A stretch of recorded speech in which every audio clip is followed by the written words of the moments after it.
I'm the only person who knows how to save the world and the human race from mass extinction. And I'm the only person because, as far as I know, I have never heard anybody except me identify the problem. And the problem is the rotten financial system, which is called free market capitalism. And anyway, free means it's completely out of control. I call it, this rotten financial system, I call it rot dollar. And rot dollar rules, it rules. There isn't one politician in the world that is able to say a humanitarian sentence. They have to always say what the market wants, what the market thinks. And so I'm the only person that managed to analyse all this. And, well, if I didn't, I'm not the only person. I'm the only person who said it, far as I know. And so obviously we know the solution. And I've put this solution into a pack of playing cards. The 4 most important of these playing cards, they're the 4 jokers. Clubs is for war, diamonds is for money, the spades is for the motherfuckers who wreck the earth, and hearts are for let's save ourselves. And our hearts are also about culture, because if we had culture instead of consumption, sucking everything up, culture means you have to invest in things. It means you have to read books. It means, yeah, that. If we had that, we would not have the world we're in, because we would have a different ethos and we would not have completely exploited it. So I have called together Intellectuals Unite again. We did have Intellectuals Unite once before and it didn't work. Short for that is IOU. IOU, a life. Let's save the world. And what about your own life? Get a life, you know. We've got to get a life. We don't have a life. We have consumption, alienation, button pressing. We're just, you know, we're not clever enough to save ourselves. We're only clever enough to kill ourselves, it seems, with all the latest technology, mostly war, because don't forget that our economy is a war economy. It didn't work because we didn't have a proper strategy. The strategy was somehow that we would meet each other all the time and compare notes and have exchange of ideas, and that we would also be activists. Because intellectuals are people who want to make the world a better place. That is what an intellectual is. An intellectual is somebody whose lights are their best self, and that means what human beings are able to do, not this downward transcendence into the world of worms and low life. And what makes us different from other human beings is that we are, well, let's use the Latin, not homo sapiens, homo loquax. We can speak and we can communicate and we can read, and that's what makes us human, different from every other animal. Anyway, but this is all on the stuff I've given you to read. I will say right now, I want you to keep up with my website, and you'll find all this stuff on the website. But for the moment, we've formed a book club, because you have to have something as an anchor. And we didn't have the anchor. We all wanted to be activists, but we somehow or other didn't have a way to meet each other and stay together and work together. They were all people with their own little agendas trying to do things. We were trying, our first aim was to have England switch to green energy. And it just petered out. And so I formed it again with the idea that we have to have a book club, because we have to aim for culture. We have to understand the world in order to inform ourselves and get a perspective, okay? And you do that through reading, which is a vision. of the wonderful human being at different times. This is the way they see the world. And if it's a great art or a great vision, a great way of communicating, then it lasts for all time. But it's kind of interesting as well to review what it was like at the time, you see, as well, because things change, the world changes all the time, and so does our vision, okay? And so we're going to form a book club, okay? And I hope that's how I get a chance to see more of you all the time as well. And also we have to be activists, and we are going to save the world because we've got this strategy and we know what to do.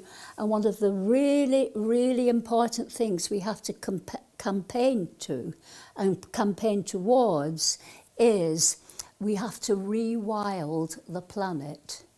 And we do that government by government. Let nature take care of everything. Let nature give us our atmosphere back for no money at all, hardly, compared to the fact of what we're spending to create waste and horror. And so that's the main thing we have to do. But on the playing cards, one of the playing cards, he is the king of clubs, is Julian Assange. And that's because we need culture, we need free speech, and he is a hero. And governments, obviously, he's anathema, he's terrible, he's what they call a kind of loose cannon. He's got power of his own that they cannot control. I think to get Julian free to walk out of that embassy again now is as difficult as saving the world. I really think that the governments keep, it's what I've coined as an idea, this is also one of the playing cards, misrule of law by government. We're supposed to live by the rule of law. We need the rule of law. But governments completely subvert that, and it's misuse of law by governments. And of course, you know, they're after all their political prisoners all the time. Anybody who is thwarting their ambitions. And unfortunately, their ambitions are completely controlled by the rotten financial system, which is a war economy. And so they are the 1% who siphon off all the profit from this terrible system, which is designed to create poverty, death. There we are.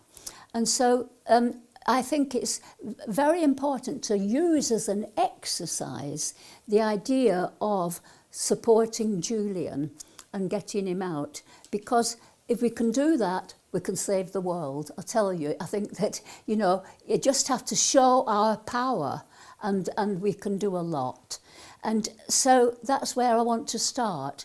And I'm going to put our strategy on our website. You'll have to have a look at it.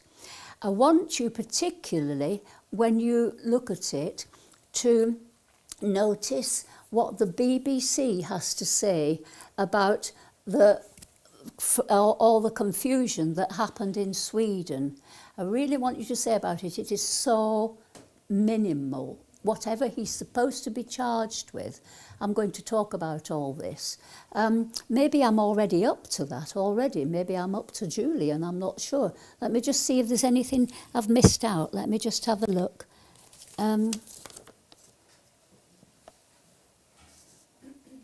No, I don't think I am. There's one thing I did want to mention. We've got our playing cards here, and this is a blow-up of one of the playing cards. On this particular self-portrait, I am the angel of democracy. And democracy isn't working. It says on one wing, 50% want to be free. And on the other wing, it says, 50% tell me what to do. And it's Rot Dollar that's telling them what to do all the time. So this is why we're in such a disaster, okay? Every politician is the oracle of Rot Dollar. That's all they ever mouth, is what Rot Dollar tells them to say. And so we're really up against it. And when we talk about rewilding, we've got to include in it the idea that we're going to try to keep what we've got. For example, the rainforest. You know, I mean, okay. And what about this man who's just got in Brazil?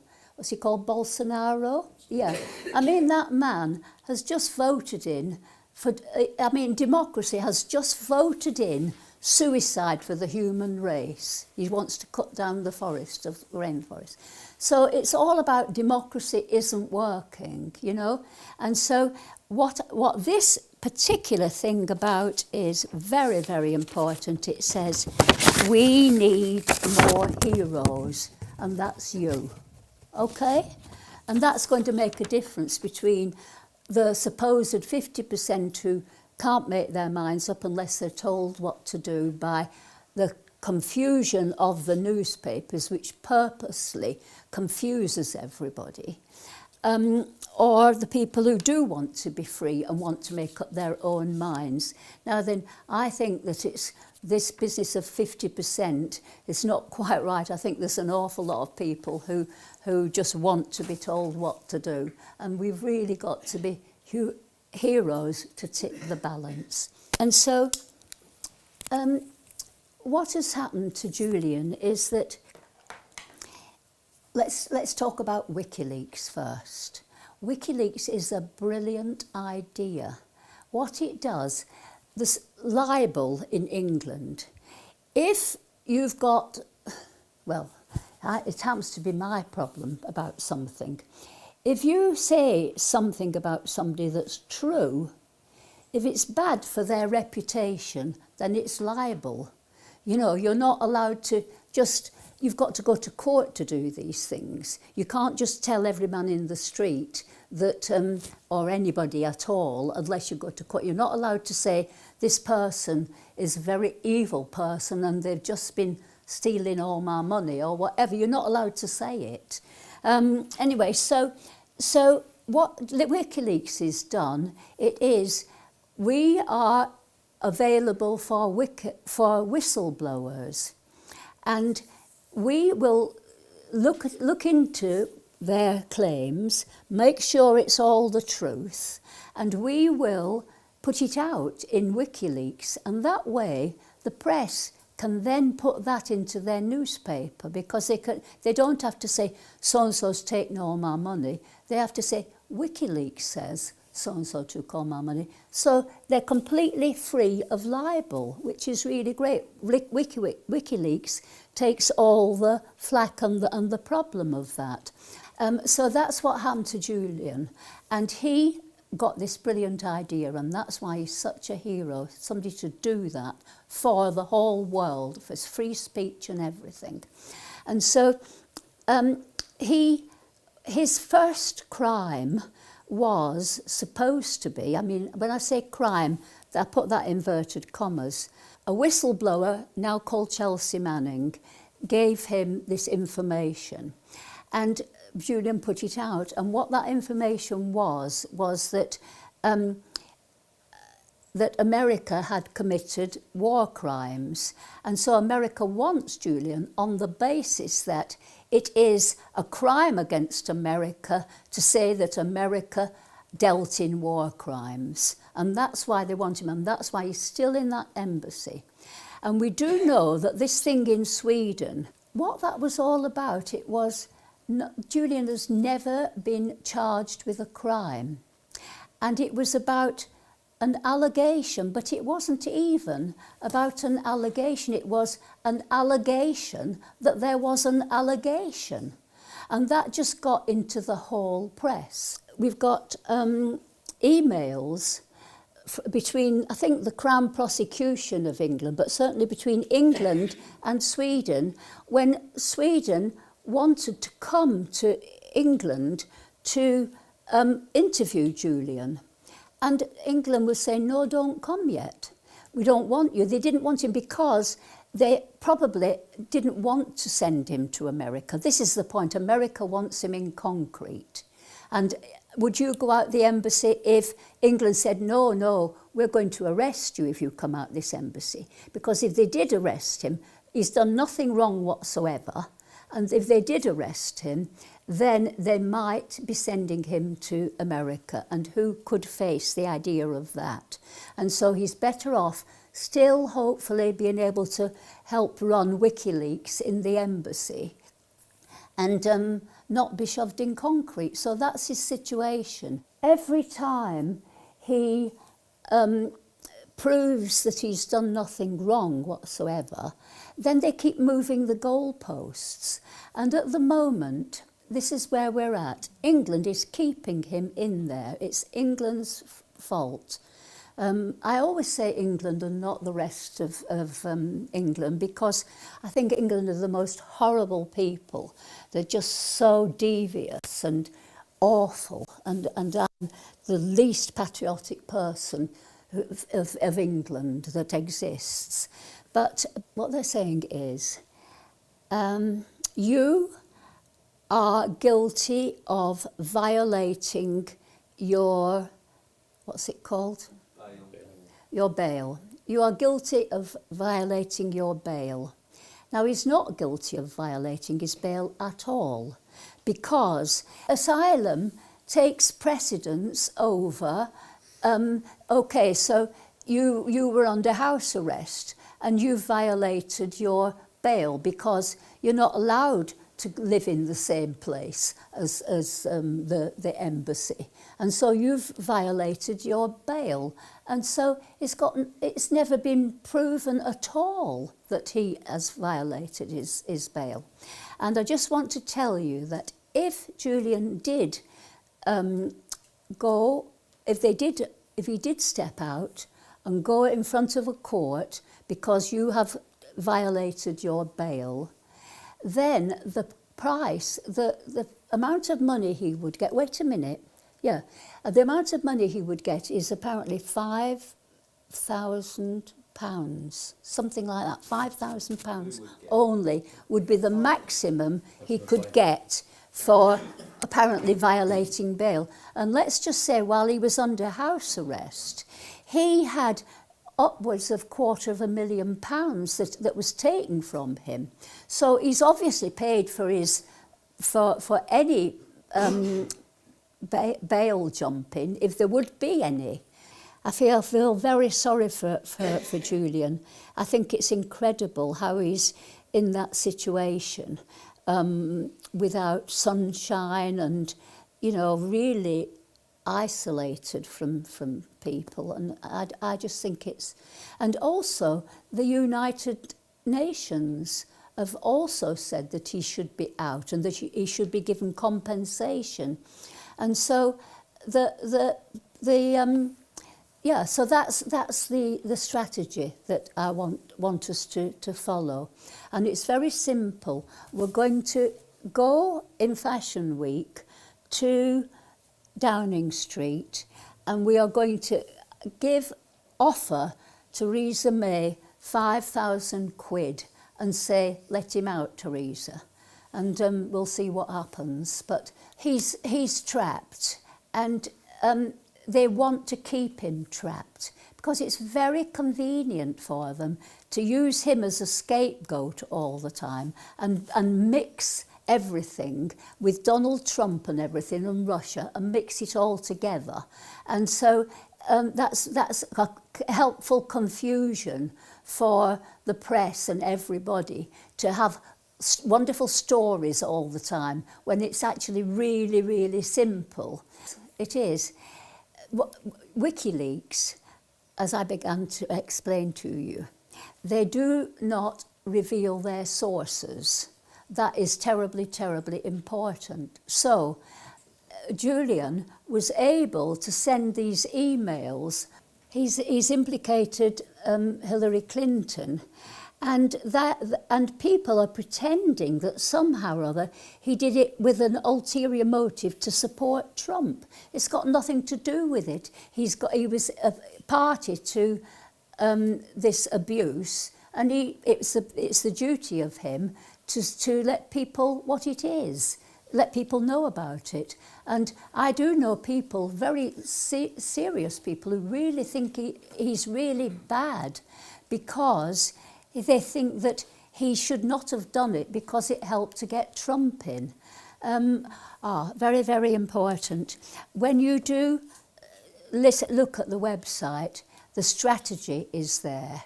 And the strategy is, it means that when we now reform to, IOU, Intellectuals Unite, we are not going to stop. We've got a strategy that will just go on and on and on. It's not going to just do something and then waver out. I've got a complete strategy which will not stop until he comes out. And so that's really important that we start to activate something. And meanwhile, I'll let you know how we're getting on with the rewilding people. There's some scientists from Oxford who have got it all worked out how we're going to be able to do it. And that's our other thing that we have to deal with. Okay, but let's deal with Julian first. So I've talked about the book club. I think I'll just tell you, I've got time I think, to mention Anthony Ray Hinton, who is a man who has just been released from death row, and he wrote a book, and it's probably a year ago since he came out, 6 months, something like that. A young man lived in Alabama, and he was arrested for something nothing whatsoever to do with, and he was on death row, and he formed a book club for his sanity.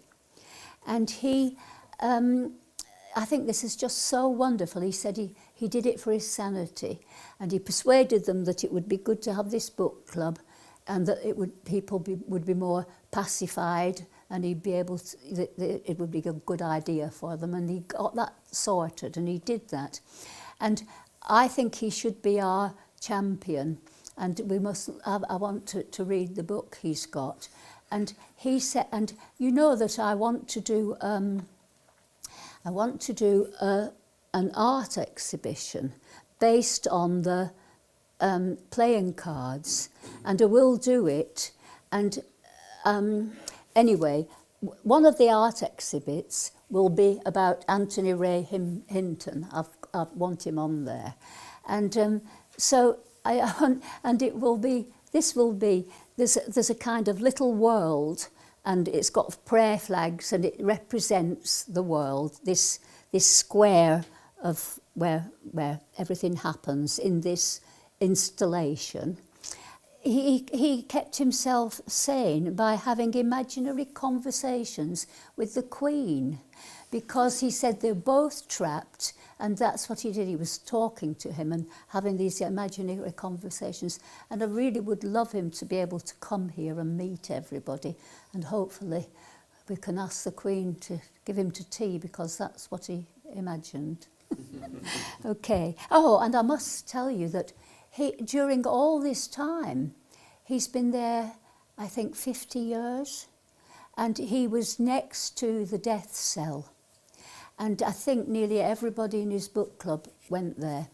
And thanks to an organisation in America who works to get people out, they did get him out, and I think it's wonderful. Anyway, that's all. I've done a, what's it called, a book review on one of them, but one of them is important, I'll tell you. And so the way we've got to make that work is that people have got to they've got to find two people together, and those two people are going to have a different book each one, okay? And then they can then swap the books over, and actually they can also grow our Intellectuals Unite and our book club by also letting the books to other people. But eventually I do want them back, because then we can use them again for other people and stuff. So that's one thing we have to do. And what was the other thing? Yeah, and so one of them I've given the book review, and that is the Animal Farm one. And so you just take that and you read it. And then the other one is Pinocchio, and Pinocchio is one of the great, great classics of the world. I'm introducing you to what I consider to be the classics. And so we're going to do with that, not the latest things. You can read the latest stuff, but I'm not putting them in our book club particularly. You can have them amongst each other, but this is what we've got to have, because I think you get more of a perspective. And that's what we need. We need to know what's happening in the world. And so that's why I would do that. But Pinocchio, and please call it Pinocchio. The Americans call it Pinocchio. And it's Italian, and it's really supposed to be Pinocchio. They think it's more posh to call it Pinocchio, but it's not. It's called Pinocchio, okay. And so I've got 3 friends of mine who started a book club in America, in New York. So what I've said is that they need to form a band. It would be absolutely brilliant. It would be a really good idea. It would be as good a thing as, what's he called? This is Major Tom to ground control. David Bowie. Yeah, David Bowie. It would be really, really a good idea to form a band based on Pinocchio. I know how to do it. And so the idea of a puppet that became a boy, I said, form a band, and you put together a little tiny opera of 2 or 3 songs and make a little opera out of it, and that's the way to start a band, and it would be good. And it'd be really great if we had even more than one band. You can have lots of them. They could all do Pinocchio, and I've got some really brilliant I've got some really brilliant lyrics. And I said, you don't even need an instrument. You can start with a cappella. Then you can find somebody with a synthesis if you want to sort of support it all with you. And it'd be a really, really great thing to do that. And so it's just one idea that we could help to be activists and everything. And it'd be, anyway, I'll just stop there. And so that's, I haven't written a book review for Pinocchio. You just read the introduction, that's really brilliant. But it would be a great thing to do as well for members of the book club to try to do that as well and link everything together. Because we need culture, not consumption, not just sucking up. You have to invest in things.